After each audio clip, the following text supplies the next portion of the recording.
Hi hello నమస్తే అండి. నేను మీ లక్ష్మీ చౌదరిని. వెల్కమ్ టు మిస్టరీ మధురములు తెలుగు ఆడియో స్టోరీస్. హృదయదాత్రి పార్ట్ 46తో మీ ముందుకు వచ్చేసాను.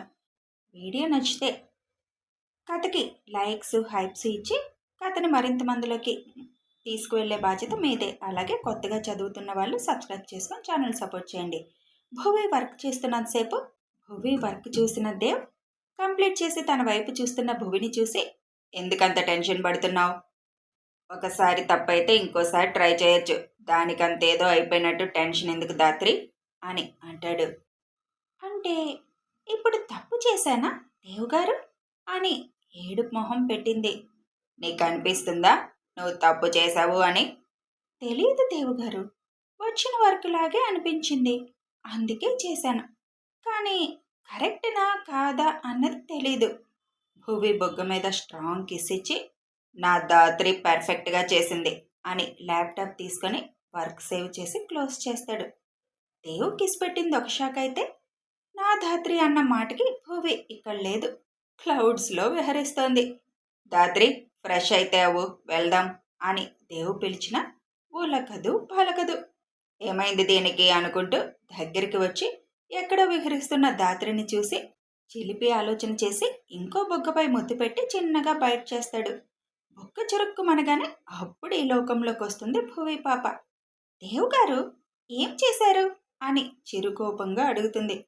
నువ్వెక్కడ ఉన్నావు కదా, అందుకే ఈ లోకంలోకి తీసుకురావడానికి నీ మొహం మీద చిటిక వేశాను. చిటిక వేశారా? కానీ అని బొగ్గ మీద రుద్దుకుంటుంది.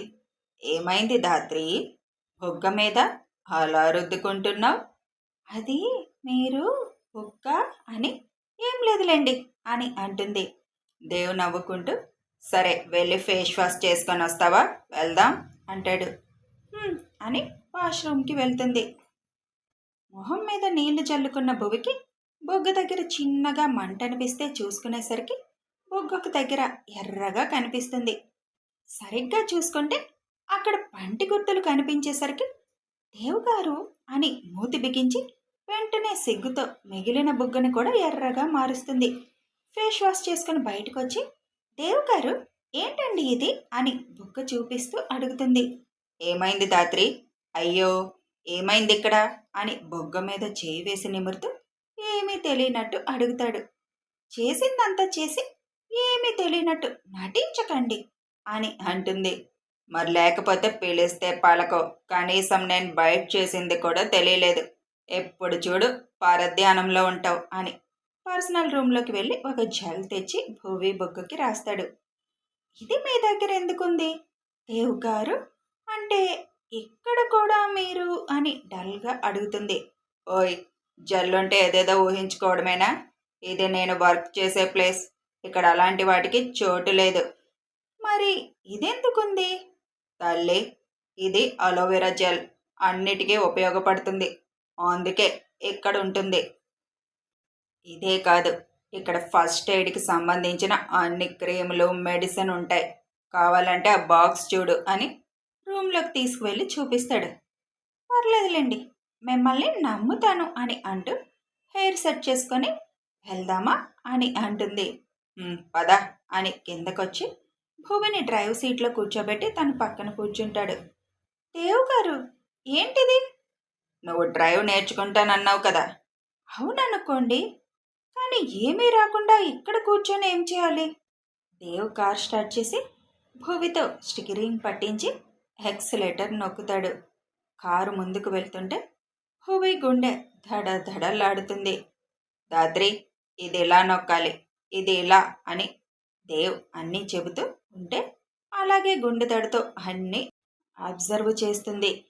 ఒక పక్క దేవ్ చేతులు తన చేతులు పట్టుకొని స్టీరింగ్ తిప్పిస్తుంటే భువికి అల్లజడిగా అనిపిస్తుంది. కొంచెం లోన్లీ ప్లేస్కి రాగానే దేవ్ చేతులు వదిలేసి, నువ్వు చేయి ఇప్పుడు డ్రైవింగ్ అని అంటాడు. దేవ్ గారు అంటూ కారుని అటు ఇటు తిప్పుతూ టెన్షన్ పడుతుంది. దేవ్ బ్రేక్ మీద కాలు పెట్టి నొక్కి కారు ఆపుతాడు. దాత్రి, ఇప్పుడు కాలు ఇక్కడ పెట్టు అంటూ ఎక్సలేటర్ మీద ఒక కాలు, బ్రేక్ మీద ఒకటి పెట్టించి గేర్లు ఎలా వేయాలో చెప్పి, ఇప్పుడు స్టార్ట్ చేయి కారు అని అంటాడు. దేవ్ గారు ఒక్కరోజే మొత్తం ఎందుకండి, ఇవాల్టికి చాలు అంటుంది. అదేం కుదరదు, ఇప్పుడు నేను చెప్పినట్టు స్టార్ట్ చేయి అని అంటాడు. తప్పదా? తప్పదు. భువి కినుకుతూ కారు స్టార్ట్ చేస్తుంది. ముందు కొంచెం తడబడ్డా ఒక పావుగంటకి కొంచెం సెట్ అయింది. కాసేపు అలాగే భువితో డ్రైవ్ చేయించి, పర్లేదు, నువ్వు ఒక వారం రోజుల్లో మొత్తం నేర్చుకుంటావు, రేసులో కూడా పాల్గొవచ్చు అంటాడు దేవ్. అంత వేటకారం వద్దులేండి దేవ్ గారు. నేను నిజంగానే అన్నాను ధాత్రి, వేటకారంగా అనలేదు. నువ్వు కారు వారం రోజుల్లో పెర్ఫెక్ట్గా నడుపుతావు అంటాడు. నేర్పుతుంది మీరు కదా, అందువల్ల వచ్చేస్తుందిలేండి. అంతేగాని నువ్వు ఫాస్ట్గా నేర్చుకుంటున్నా అని అనవు. గురువు సరైన శిక్షణ ఇస్తేనే శిష్యుడు కరెక్ట్గా నేర్చుకోగలడు దేవ్ గారు. సరే, ఇంకిట్రా వెళ్దాం అని దేవ్ కార్ దిగి డ్రైవింగ్ వైపు వస్తాడు. భువి కారులో నుండి పక్క సీట్లోకి వెళ్ళిపోతుంది. దేవ్ కార్ స్టార్ట్ చేసి డ్రైవ్ చేస్తుంటే తన డ్రైవింగ్ అబ్జర్వ్ చేస్తుంది భువి. అది దేవ్ గమనించి మొత్తం ఇంటికి వచ్చే వరకు ఎక్స్ప్లెయిన్ చేస్తూనే ఉంటాడు. కార్ ఇంటి ముందు ఆపగానే, దేవ్ గారు, ఈరోజు నా గురుదక్షిణ అని చెప్పి దేవ్ బొగ్గపై ఒక ముద్దు పెట్టి కారు దిగి లోపలికి పరుగు పెడుతుంది. దేవ్ బొగ్గ నిమురుకుంటూ క్రేజీ గర్ల్ అని చిన్నగా నవ్వుకుంటూ కారు దిగుతాడు. భువి లోపలికి వెళ్ళడమే అమ్మమ్మ అని జాను గారిని చుట్టుకొని, బాగా మిస్ అయ్యా మిమ్మల్ని అని అంటుంది. నేను కూడా భువి, రోజు అమ్మమ్మ అది ఇది అంటూ నన్ను పిలుస్తూనే ఉంటావు. ఈరోజు నీ గొంతు వినిపించక బోర్ అనిపించింది అని జాను గారు అంటారు. లోపలికి వచ్చిన దేవ్ వాళ్ళ మాటలు విని, ఏదో ఒక సంవత్సరం నుండి చూడనట్టు ప్రవర్తిస్తున్నారుగా అని నవ్వుకుంటూ పైకి వెళ్ళిపోతాడు. కాసేపు కూర్చొని జయ, జాను, రఘు గారికి కబుర్లన్నీ చెప్పి కిచెన్లోకి వెళ్ళి కర్రీ ఒకటి దేవుకి ఇష్టమైనది చేసి ఫ్రెష్ అవడానికి పైకి వెళ్తుంది. భువి వెళ్ళేసరికి దేవ్ ఫోన్ మాట్లాడుతూ ఉంటాడు. భువి ఫ్రెష్ అవడానికి వెళ్ళిపోతుంది. తను ఫ్రెష్ అయ్యి వచ్చిన దేవ్ ఇంకా ఫోన్ మాట్లాడుతూనే ఉండడంతో ఎవరితో ఎంతసేపు మాట్లాడుతున్నారు అని అనుకుంటూ దేవ్కి డిన్నర్కి రమ్మని సైగ చేసి కిందకి వెళ్తుంది. కిచెన్లోకి వెళ్ళిన భువికి దేవ్ గత 4 రోజులుగా అసలు గెస్ట్ హౌస్కి వెళ్ళకపోవడం గుర్తుకొస్తుంది. ఇవాళ నాకు కారు నేర్పుతూ నాతో పాటే ఉన్నారు. ఒక 3 రోజుల నుంచి కూడా వెళ్ళడం లేదు. ఎలాగో నాకు కారు నేర్పుతూ ఇంకో 1 రోజులు నాతోనే ఉండేలా చేస్తే ఆయన ఇంకా గెస్ట్ హౌస్ అనరు, మానేస్తారు. అంటే నాకు కారు డ్రైవింగ్ వచ్చినా రానట్టు యాక్ట్ చేసి దేవ్ గారిని ఒక 1 రోజులు సాయంత్రం టైంలో నాతో ఉండేలా ఎంగేజ్ చేయాలి. వావ్ భువి, నీకు ఈ మధ్య బుర్ర బాగా పనిచేస్తుంది అని తన ఐడియాకు తానే భుజం తట్టుకొని రేపటి నుంచి ఇదే అమలు చేయాలనుకొని శపథం చేసుకుంటుంది భువి. ఫోన్ మాట్లాడి కిందకొచ్చిన దేవ్ జాను గారి వాళ్ళతో మాటల్లో పడతాడు. దేవ్, మధ్యాహ్నం న్యూస్ చూశాను, దానికి కారణం నువ్వేనా అని అడుగుతారు రఘు గారు. తాతయ్య అని అంటాడు దేవ్. ఎందుకు నాన్న వాళ్ళతో, వాళ్ళ పాపను వాళ్లే పోతారు కదా, నువ్వు చేసావని తెలిస్తే మళ్ళీ నీ మీద పగ అని నిన్నేదో ఒకటి చేయాలని చూస్తారు, ఎందుకు ఇదంతా అని అంటారు జాను. ఎలా నాని, వాళ్ళ పాపాన వాళ్ళే పోతారు అని చూస్తూ కూర్చుంటాను? వాళ్ళు చేసిన పని వల్ల మనం ఎంత బాధపడ్డాం, ఎన్ని అవమానాలు పడ్డాం, అవన్నీ ఎలా మరిచిపోతాం? నాన్న కార్చిన ప్రతి కన్నీటి పొట్టుకి ఎవరు సమాధానం చెప్తారు? అందుకే జాను, అప్పుడంటే చిన్న పిల్లోడిని, అందుకే ఏం చేయలేకపోయాను. కానీ ఇప్పుడు కూడా ఏం చేయకుండా చేతులు ముడుచుకొని కూర్చోలేను జాను. అందుకే నేను చేయాల్సింది నేను చేస్తాను. వాళ్ళని నడి రోడ్డు మీద నుంచోబెడతాను జాను అని అంటాడు దేవ్. అప్పుడే కిచెన్ నుంచి బయటకు వచ్చిన భువి ఆ మాటలు విని అక్కడే ఆగిపోతుంది. వాళ్ళు మంచి వాళ్ళు కాదు కదా దేవ్, ఇప్పుడిప్పుడే నువ్వు కొంచెం సంతోషంగా కనబడుతున్నావు. మళ్ళీ వాళ్ళతో పెట్టుకొని ఎక్కడ బాధపడతావని నా భయం నాన్న. నా సంతోషం వాళ్ళు లాక్కోవాలని సంవత్సరం క్రితమే చూశారు నాని. కానీ నా అదృష్టమో ఏమో, నా సంతోషం నా దగ్గరికి తిరిగి వచ్చింది. వాళ్ళు నన్ను కూడా వదలలేదు నాని. అలాంటి వాళ్ళని నేనెందుకు వదులుతాను అని మనసులో అనుకుంటూ, నేనేం బాధపడను నాని, ఇప్పుడు నేను అన్నీ ప్లాన్గానే చేసుకుంటున్నాను. నేను జాగ్రత్తగా ఉంటాను. నువ్వేం భయపడకు. ప్రతి దానికి లెక్క తేల్చాలి అని పిడికిలు బిగిస్తాడు దేవ్. ఇంతలో జై రావడంతో ఆ టాపిక్ మాట్లాడటం ఆపేస్తారు. అప్పటి వరకు మొత్తం విన్న భువి, అంటే మధ్యాహ్నం చూసిందంతా దేవ్ గారి ప్లాన్నా? వాళ్ళ మీద రివెంజ్ తీర్చుకుంటున్నారా దేవ్ గారు? తప్పులేదులే. వాళ్ళు నాతో మాట్లాడిన మాటలు చూస్తే నాకే కోపం వచ్చింది. అలాంటిది వాళ్ళ వల్ల దేవ్ గారు ఎంత క్షోభ అనుభవించి ఉంటారు. అలాంటి వాళ్ళని రోడ్డు మీదకి తీసుకురావాలనుకోవడంలో ఏమాత్రం తప్పులేదు. అవసరమైతే నేను కూడా దేవ్ గారికి హెల్ప్ చేస్తాను. ఏడుకొండలవాడ, నా దేవ్ గారు ఏదైతే కోరుకున్నారో అది జరిగేలా చూడు. ఆయన చేసే ప్రయత్నంలో ఆయనకి తోడుగా ఉండు. కొండకి తీసుకువస్తా అని అనుకున్నాను కదా. ఇప్పుడు చెప్తున్నా విను. మెట్లెక్కిస్తా దేవ్ గారితో. కాబట్టి ఆయన చేసే పనిలో విజయం సాధించాలి. ఆయన చేస్తుంది తప్పేం కాదు. అలాంటి వాళ్ళని శిక్షించడంలో తప్పు లేదు కదా అని పైకి చూస్తూ అనుకుంటుంది. వెచ్చగా తగులుతున్న శ్వాస తాకిడికి తల దించి చూసిన భువికి దేవ్ అతి సమీపంలో ఉండి తనని వింతగా చూడటం చూసి, ఏంటి దేవ్ గారు అలా చూస్తున్నారు అని అడుగుతుంది. సీలింగ్ చూసి ఏం లెక్కేస్తున్నావా అని చూస్తున్నాను. మన సీలింగ్ దోలాలు కూడా కాదు కదా, మరి నువ్వేం లెక్కలు వేస్తున్నావు? ఎప్పుడు చూడు ఏదో ఒక ఇమాజినేషన్తో ఉంటావు. ఏంటి ధాత్రి అని అడుగుతాడు. నేనేం ఇమాజినేషన్లో లేను. దేవుడికి దండం పెట్టుకుంటున్నా దేవ్ గారు. ఇప్పుడు ఆయన ఎందుకు గుర్తొచ్చారు?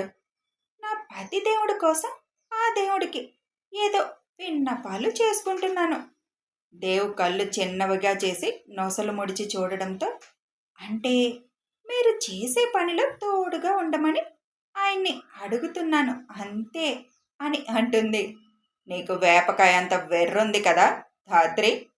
అదేంటి దేవ్ గారు అలా అనేశారు? లేకపోతే ఒక్కోసారి ఏం చేస్తావనేది నీకే తెలియదు కదా.